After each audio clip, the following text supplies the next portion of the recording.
Presenta Santander. ¿Sabías que ahora con Soy Santander podés canjear los puntos en los locales de las marcas adheridas y que un punto es un peso? Conocé las marcas y cómo canjear en soysantander.com.uy.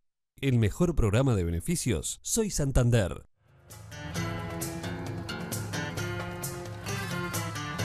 Muy bien, seguimos en la mira como les anunciábamos con el presidente de la Cámara de Comercio, Julio Estido. Julio, gracias por estar. No, muchas gracias por invitarnos, un gusto.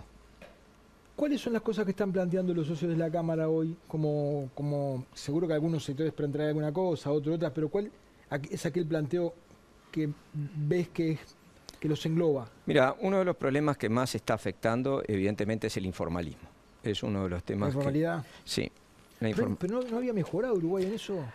Sí, lo que pasa es que estamos, cuando hablo de informalismo, hablo en general.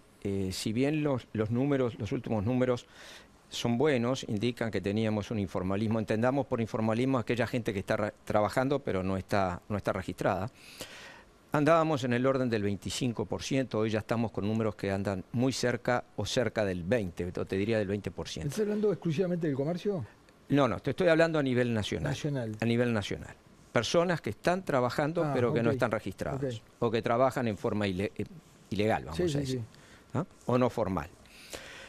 Si eso lo abrís por departamento, la situación es totalmente distinta en algunos departamentos. Y evidentemente los departamentos de frontera, el caso Artigas, Rocha y Rivera, el nivel puede llegar al 36-37% en algunos casos. 4 de cada 10 casi. Sí, exactamente. Pero también lo que nos está afectando mucho es, evidentemente, esta disparidad que tenemos con la Argentina en este momento, la cantidad de mercadería que está ingresando de forma ilegal. Entonces, ese es un tema que está afectando muchísimo.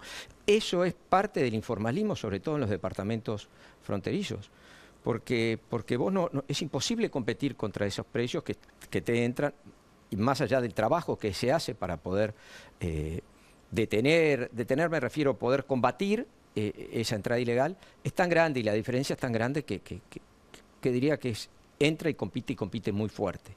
Entonces ahí es donde estamos teniendo uno de los principales problemas. El otro problema que estamos teniendo y que nos reclaman mucho los socios de la Cámara es el tema de competitividad. Nosotros tenemos que tener un Uruguay más competitivo. Y cuando hacemos un Uruguay competitivo tenemos que mirar para adentro qué es lo que nos está pasando. Además de lo que hoy podemos tener coyunturalmente, un dólar más bajo, un dólar más alto, que evidentemente el dólar está bajo. Tenemos una variación del dólar de un 12% más barato de lo que estaba. Estamos con cifras de 39 pesos el dólar que no se veían prácticamente desde comienzo del 2020. Entonces, lo que tenemos es un Estado, una burocracia que es pesada. Y que para el empresario el día a día eso le cuesta enormemente. Cerrar una empresa en el Uruguay cuesta enormemente, no solamente la cantidad de dinero que lleva, sino el tiempo que lleva. Abrir una empresa pasa lo mismo, y mantener una empresa. Certificaciones, autorizaciones, tasas, todo eso es lo que nosotros de alguna manera tenemos que rever de fondo, sentarnos todos. Nosotros estamos trabajando en la Cámara y hemos creado un equipo para trabajar justamente en este tema, decirnos, señores, nosotros necesitamos cambiar esto para ser más competitivos. Necesitamos ser más competitivos, necesitamos ser más eficientes a la hora de ofrecer nuestros productos afuera. Y ese es uno de los temas muy importantes. El otro tema, evidentemente, son las relaciones laborales, que bueno, hemos venido trabajando con ellas, necesitamos relaciones laborales más flexibles. Se ha tomado en cuenta algunas cosas de lo que se ha planteado en la queja de la OIT, notamos un avance importante en ese tema, todavía queda un punto que es bastante importante, pero entendemos que necesitamos flexibilizarnos. ¿Por qué? Porque el mundo es distinto, el mundo está cambiando a una velocidad que nosotros a veces no nos damos cuenta. Y aparecen trabajos que antes no estaban, salimos de una pandemia con una forma distinta de ver el mundo.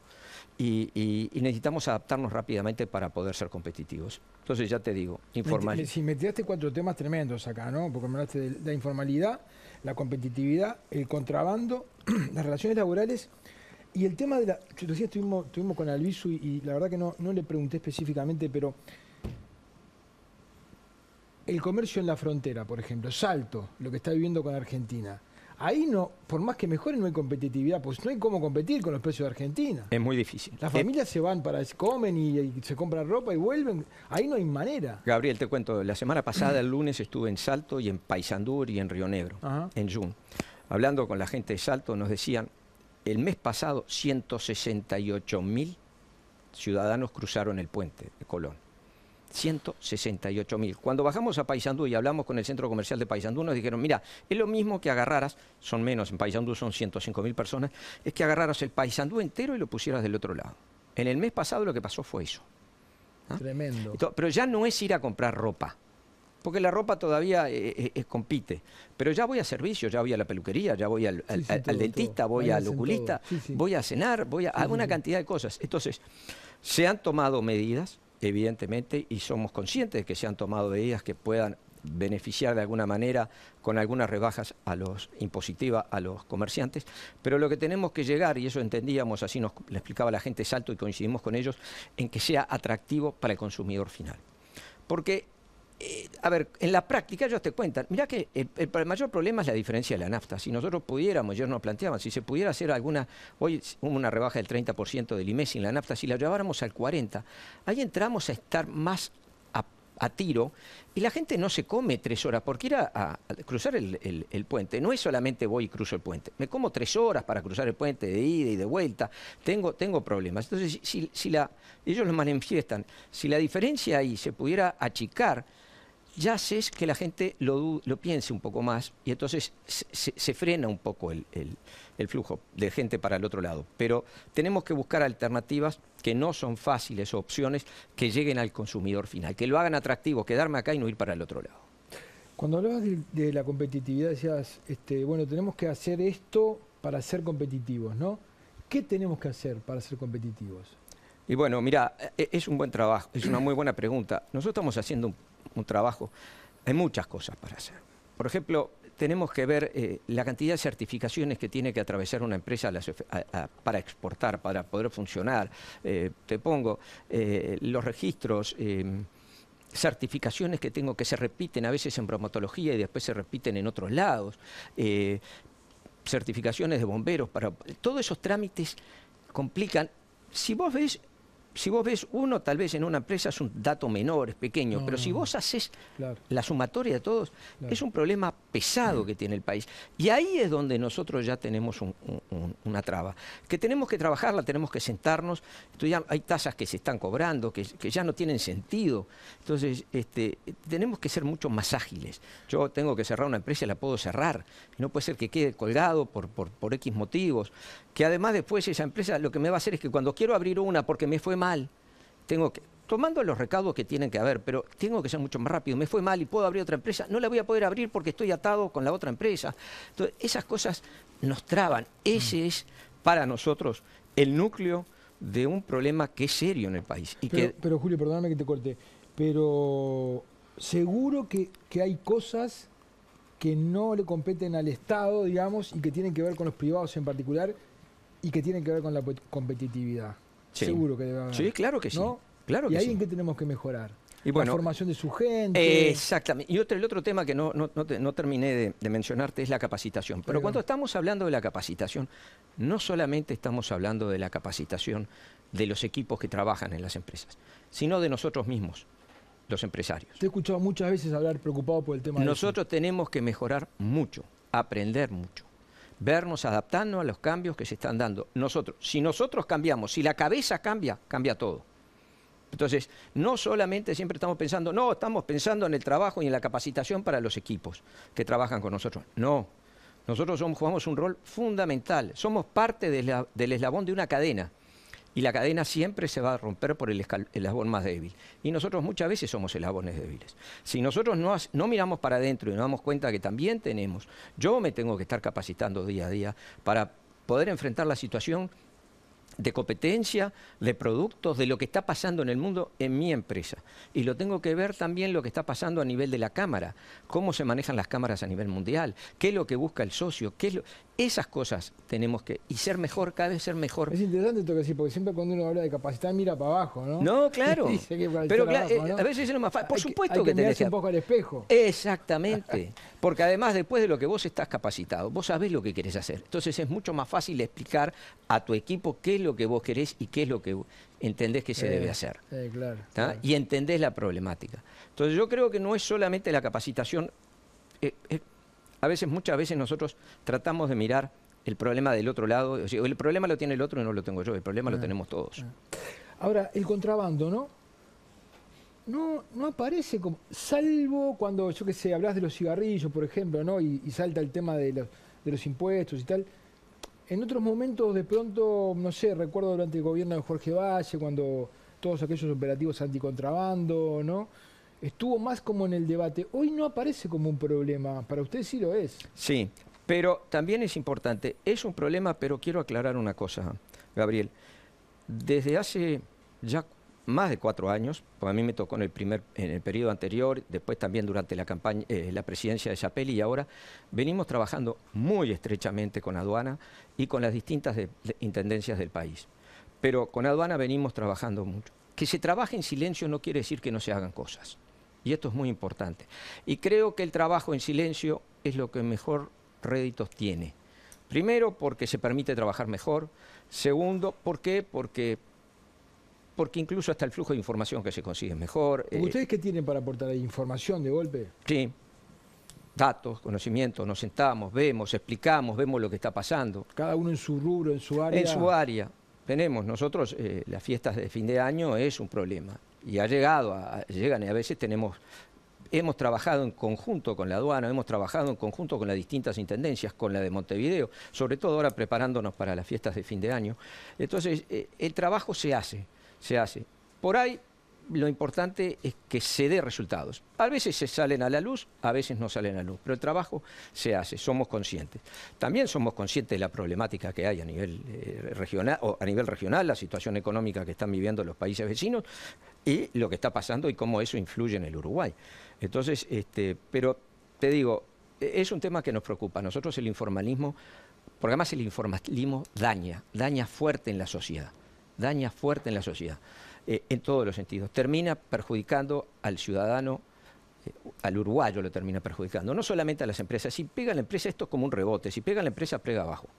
Entonces, no es bueno, no da seguridad a la gente, sale más caro porque el informalismo, al final del día es más caro, ¿ah? Porque vos tenés que pagar peajes para poder lograr introducir mercaderías, todo eso es mucho más caro. Entonces, yo te diría que el informalismo es un tema preocupante, que hay que atenderlo y es uno de los problemas que mayores nos reclaman a nosotros. Ahora, más allá de lo que está ocurriendo en Argentina, en la frontera, con lo barato que está para nosotros, el contrabando, el comentario de la gente es, qué caro que está Uruguay. Sí. Estamos más caros que Europa. Sí. Y eso también es un tema, ¿no? Y bueno, y estamos caros por eso que también te digo, la competitividad nuestra nos hace caros. Nos hace caros. Nos hace caros. La falta de competitividad, no somos productivos. O no somos productivos, perdón. Deberíamos estar mejorando la productividad permanentemente. ¿Ah? Nosotros tenemos, y esto no es verso, tenemos, y se ha comprobado, el trabajador uruguayo es muy bueno, acá y en cualquier parte del mundo, y rinde muy bien cuando está afuera. Sí, pero cada vez son menos, ¿no? Está decayendo la formación de la gente. Está decayendo la formación de la gente. ¿Tá? Sí, está decayendo. Y sobre todo, ¿sabes dónde está decayendo? En los lugares más vulnerables. Y ahí es donde tenemos que trabajar mucho. Nosotros teníamos un estudio, creo que del 2014 hasta creo que fue en aquel momento 2018, había así como 25.000 jóvenes que ni les interesaba trabajar ni estudiar. Sí. Ahí tenemos un problema. Ahí tenemos un problema para el futuro del país. Y ahí tenemos un problema de convivencia, ahí tenemos problemas de todo tipo, entonces tenemos que trabajar. No sé cómo, porque evidentemente no soy un especialista, pero entendemos que ahí hay un problema y que todos tenemos que trabajar, cada uno de su lugar aportando lo que tiene que aportar, pero sí entendiendo que hay un problema serio. ¿Y las relaciones laborales? ¿Usted entiende que hay que flexibilizarlas más? Sí. ¿Y en qué plano? Bueno, digamos? a ver, lo que nosotros planteamos en las relaciones laborales, a ver, yo estoy a favor de los consejos de salario, lo he dicho. Ajá. Yo creo, en eso a mí no No me molestan para nada los consejos de salario. Nosotros lo que decimos siempre... ¿Qué es lo que está demasiado regulado, por ejemplo? Y bueno, por ejemplo, las categorías, nosotros entendemos que los sueldos mínimos por categoría se deben fijar y nada más, y después tiene que quedar libre en la negociación entre el empleador y el empleado. ¿Ah? Tiene que haber la posibilidad de que las empresas se descuelguen. Oye, Gabriel, fíjate lo que pasa, vos estás en un sector, estamos los dos en el mismo rubro y estamos negociando. Si yo soy una empresa grande y vos sos una empresa más pequeña y estamos en el mismo rubro, y lo que yo acuerde o lo que se acuerde con el gremio o el sindicato, te va a afectar a vos. Claro, vos y la diferencia de espalda mía es distinta a la tuya. Y te llevo, como dicen, chupás rueda en el pelotón. Entonces vos lo que tenés la posibilidad de descolgarse es fundamental, hoy es complicada. Sí. Entonces tiene que ser mucho más rápido para la empresa. Sí. Y tiene que poner la posibilidad de que no sea el sindicato el que te maneje, sino que tú puedas arreglar con tu gente. Sí. Que puedas descolgarte o capaz establecer rubros un poco más acorde. Claro. Pero eso significa poderte descolgar y no negociar, porque no es lo mismo que a mí me decían. Porque aparte uno te escucha, ¿viste? Y dice, no, este está defendiendo el interés del empresario por encima del trabajador, pero después estamos hablando de las pequeñas y medianas empresas. Claro. Es un laburante, el empresario es un laburante que tiene una pequeña empresa y le paga un sueldo a dos muchachos. Pero ¿no? Ese es el gran error, se piensa que nosotros estamos defendiendo a los grandes. Nosotros defendemos principios básicos, la libertad de trabajo, la libertad en el más amplio sentido, el derecho a la propiedad, eso sí lo defendemos. Pero después tenemos que defender a la pequeña y media, a la micro y pequeña empresa, que son los que no... La empresa grande se defiende solo, Gabriel, en todas partes del mundo. No, teníamos el otro día a H acá que nos decía la diferencia que hay impositiva a favor de las empresas grandes por encima de las chicas, ¿no? Claro. Tenía un estudio él que mostraba eso, ¿no? A mí me decían un día, te pongo un ejemplo, fui a un departamento del interior del país, fui concretamente a Flores y un día me dijeron, mirá, tenemos que ver cómo se negocia, porque ustedes en los consejos de salario de repente negocian un fijo por transporte público. Yo no tengo transporte público acá y el funcionario vive a 2 cuadras de mi casa, de mi empresa, y yo tengo que pagar eso. Es un costo. Claro. ¿Ah? Es un costo que en alguien va a caer, y va a caer en el consumidor final o en la empresa no va a poder desarrollarse. Y si la empresa se desarrolla, no está mal ganar dinero, porque ahí siempre estamos. La empresa gana dinero, no tengas duda que si gana parte de lo que gana, parte se lo va a meter en el bolsillo y tiene todo su legítimo derecho, pero parte de lo que gana lo va a meter en la sociedad, lo va a volcar a la sociedad nuevamente, generando más inversión, generando más trabajo. Eso es una realidad. El dinero que circule. El dinero, exactamente. Si vos te va bien, la empresa crece. Hoy la inversión es fundamental en el Uruguay. Entonces tenemos que ser más atractivos para que podamos traer más inversión y las exportaciones, sin duda. Tenemos que ser más competitivos para que el exportador uruguayo pueda competir mejor. Y al mismo tiempo tenemos que ser atractivos para decirle, mirá, en el Uruguay, que tiene una cantidad de ventajas, Gabriel. El Uruguay somos un país chico, pero somos como dice la canción, un país chico pero grande de corazón. En realidad el Uruguay tiene cosas muy positivas, que invita y le da confianza al inversor. Hay detalles que tenemos que tocar para que se puedan ajustar y que esa inversión venga de forma más fluida o más animada. Pero creo que eso es muy importante. Julio César Lestido, presidente de la Cámara de Comercio. Julio, gracias por haber estado. No, muchísimas gracias a ti por la invitación. Un gusto. Muy bien. Vamos a una tanda, ya volvemos.